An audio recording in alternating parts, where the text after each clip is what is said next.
la fonction d'utilité des tâches ou des activités. Et on a appelé tâche fictive ou activité fictive une tâche de durée égale à 0, donc ne mobilise aucune ressource, c'est-à-dire aucune quantité de temps, aucune quantité d'argent, et puis aucun personnel. Je prends ce cas de figure. Vous avez un sommet que j'appelle I, si vous voulez, et puis vous avez le sommet final, ici qui est J, et puis disons que vous avez une tâche T1 et puis une autre tâche T2. Toutes les deux peuvent commencer en même temps et finir en même temps. Les tâches T1 et T2 ont le même sommet de départ et le même sommet d'arrivée. Alors, cette situation est problématique parce que dans la mesure où un arc orienté est décrit par la transition du sommet initial vers le sommet final, on ne sait pas très bien lequel de ces deux arcs traduit le passage du sommet I vers le sommet J. Donc, qu'est-ce qui représente l'arc IJ? Est-ce que c'est la tâche T1? Est-ce que c'est la tâche T2? Vous voyez, parce que ces deux tâches sont différentes, elles n'ont pas la même durée. Ici, je mets T1 alpha 1, alpha 1 étant la durée de la tâche T1. Et puis ici, j'écris T2 alpha 2, où alpha 2 est la durée de la tâche T2. Et alpha 2, ce n'est pas la même chose que alpha 1. Alors, de quoi parlons-nous? De la tâche T2 ou de la tâche T1? Situation ambiguë.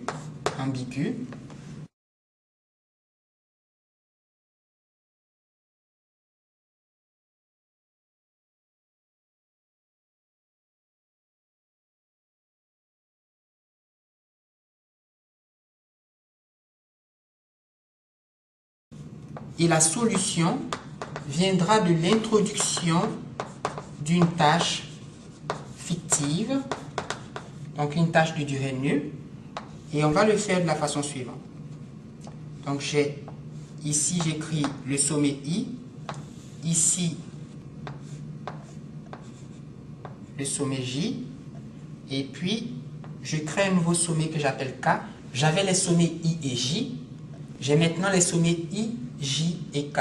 Et en fait, on peut regarder le sommet K comme un dédoublement du sommet J. Voilà, c'est ça. On peut penser le sommet K comme un dédoublement du sommet J. Donc, j'aurai J' et puis J'' pour marquer que ces deux sommets sont le dédoublement du sommet J. Mais je vais utiliser les lettres J et K et faire comme si K était un sommet nouveau, introduit délibérément pour résoudre le problème qui est posé ici, à savoir qu'en mettant des arcs parallèles entre deux sommets, on ne sait pas très bien si la tâche T1 représente l'arc de I vers J ou si la tâche T2 représente l'arc de I vers J.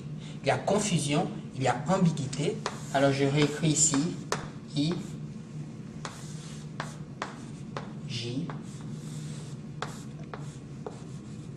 K. J'ai I, la transition de I vers K pour la tâche T2. Donc j'écris ici T2 avec sa durée alpha 2. Seulement les tâches T1 et T2 commencent au même sommet. Je pars du sommet I vers le sommet J. Et dans la mesure où T1 et T2 finissent au même sommet, j'irai de J vers K. T1 alpha 1 qui va de I vers J. Et si alpha 1 est la durée de la tâche T1, il faut que cet arc ait une valeur égale à 0. Parce que sinon on aura alpha 1 plus la durée de cette tâche, qui sera la durée totale de la tâche de I vers K, qui n'est pas autre chose que la tâche T1. Et comme la tâche T1 dure alpha 1 unité, cette transition est en fait un arc fictif. C'est un arc fictif qui représente une activité fictive. Je vais marquer F, le nom de la tâche, F comme fictive, et je mets entre parenthèses 0 pour dire que cette tâche ne dure aucune unité de temps. Et comme nous avons dit que les tâches fictives ou les arcs fictifs sont représentés par des tirets, alors je fais comme ceci. Donc cette tâche est fictive. Vous avez ici une tâche ou une activité fictive. Et donc, au lieu de cette configuration, nous allons plutôt opter pour celle-là qui enlève l'ambiguïté, qui enlève la confusion. Un autre exemple, j'ai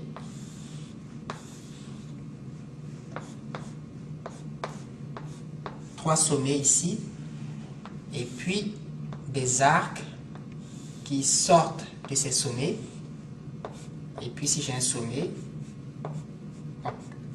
ces arcs ou ces flèches représentent des tâches que j'appelle T1, T2 et T3.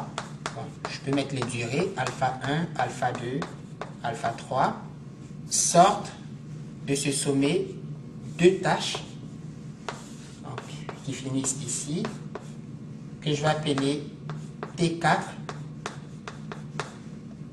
et T5. Alors, cette configuration nous dit que les tâches T1, T2 et T3 précèdent les tâches T4 et T5. Donc, on ne pourra commencer les tâches T4 et T5 que si les tâches T1, T2 et T3 sont toutes terminées, sont toutes accomplies, sont toutes achevées. Tant que l'une de ces tâches n'est pas achevée, les tâches T4 et T5 ne pourront commencer. Maintenant, supposons que la tâche T3 ne soit pas nécessaire pour le commencement de la tâche T4. Supposons que pour débuter la tâche T4, on n'ait pas besoin de finir la tâche T3. Autrement dit que la tâche T3 ne précède pas la tâche T4 ou que la tâche T4 ne suit pas la tâche T3. Donc T3 ne précède pas T4. Si la tâche T3 ne précède pas la tâche T4, alors ce dessin est faux. Ce dessin est faux puisqu'il nous dit que la tâche T3 précède la tâche T4.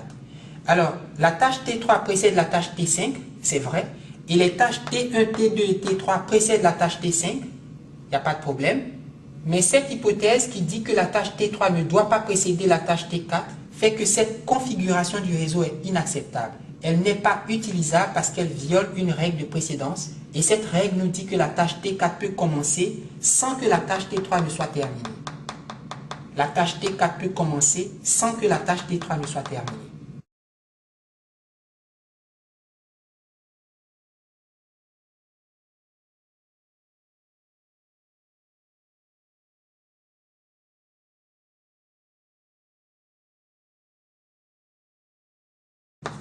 Comment résoudre ce problème?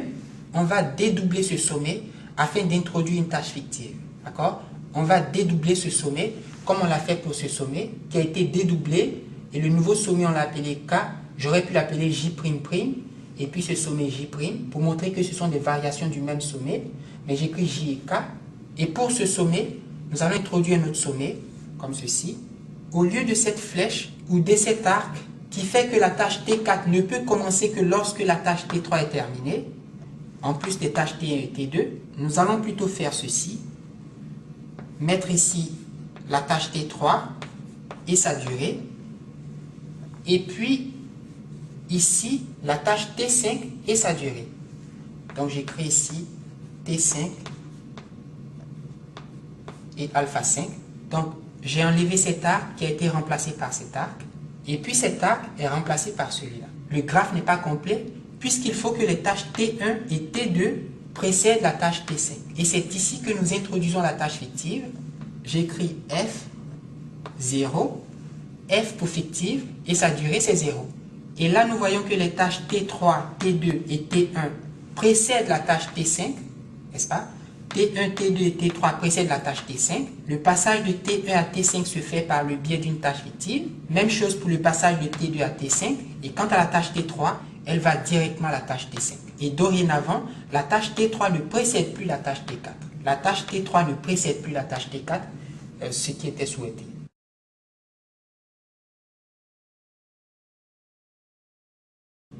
Nous avons ici un projet qui comporte 1, 2, 3, 4 tâches qui sont appelées A, B, C et D. La deuxième colonne du tableau donne les relations de précédence entre les tâches. Par exemple, les prédécesseurs de la tâche A sont, j'ai mis tiret pour dire que la tâche A n'a aucun prédécesseur. Les prédécesseurs de la tâche B sont tiret pour dire que la tâche B n'a aucun prédécesseur. Les prédécesseurs de la tâche C sont A et B. Et les prédécesseurs de la tâche D sont réduits à la seule tâche A. Et dans la troisième colonne, nous avons les durées des tâches. La tâche A dure 5 unités de temps, 5 jours par exemple, ou 5 heures, 5 mois. La tâche B dure 4 unités de temps. La tâche C dure 8 unités de temps. Et la tâche D va durer 10 unités de temps.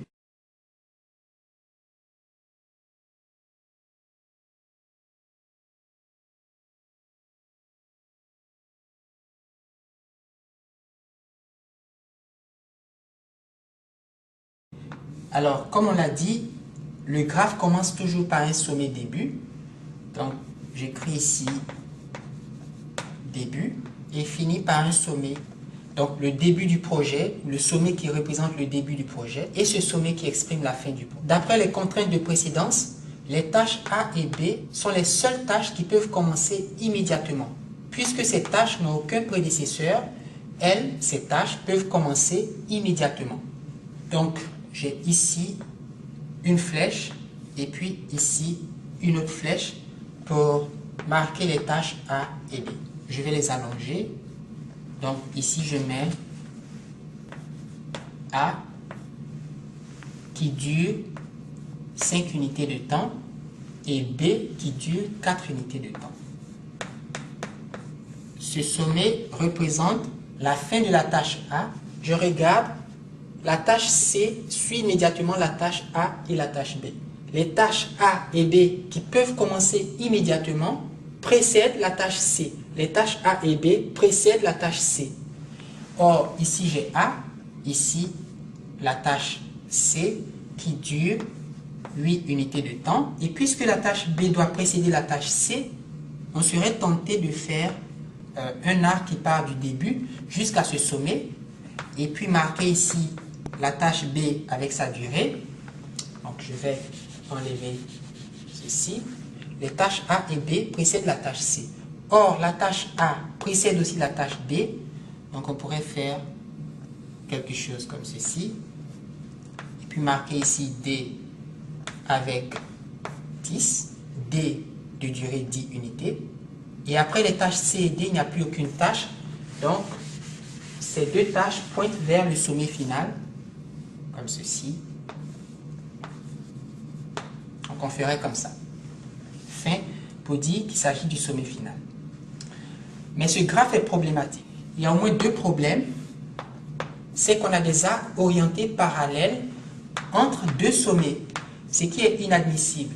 La tâche B se trouve être un prédécesseur de la tâche D. La tâche B se trouve être un prédécesseur de la tâche D, alors que dans la colonne des prédécesseurs, rien n'indique que la tâche B précède la tâche D. La seule tâche qui précède la tâche D, c'est la tâche A. Donc cette configuration ne marche pas. B précède D. Alors, nous allons résoudre ces problèmes en introduisant des tâches fictives. J'ai introduit ce sommet comme pour dédoubler ce sommet. Et il y aura une tâche fictive de ce sommet vers ce sommet. De ce sommet vers son dédoublement. Je fais comme ceci pour la tâche A. Et puis, comme ceci pour la tâche B. Et puis, de ce sommet à ce sommet, j'indique une tâche fictive que j'appelle F de durée 0. Et de ce sommet à ce sommet, j'ai la tâche C de durée 8. De ce sommet à ce sommet, j'ai la tâche D de durée 10 unités de temps. Comme ceci, D qui dure 10. Et voilà la solution du problème.